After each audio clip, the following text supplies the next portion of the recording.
Ovdje imamo 3 iPhone-a, fali nam prvi, imamo iPhone 3G, imamo 3GS, imamo iPhone 4 i uradit ćemo browser test na sva 3 da vidimo koji je najbrži od 3. Naravno znamo koji je najbrži, ali ćemo pogledati da vidimo koja je razlika između ova 3 telefona. Tako ako mislite kupovati jedan od 3, vidjet ćete koja je razlika u lodiranju.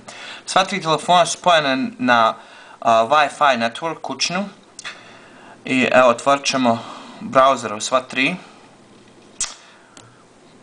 brauzere u sva 3 i lodirat ćemo apple.com u isto vrijeme.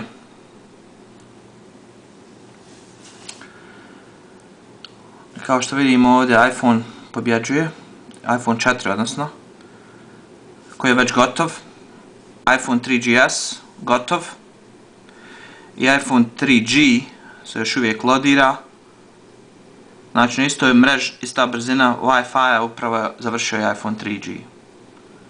To je razlika između iPhone 3G, 3GS i iPhone 4.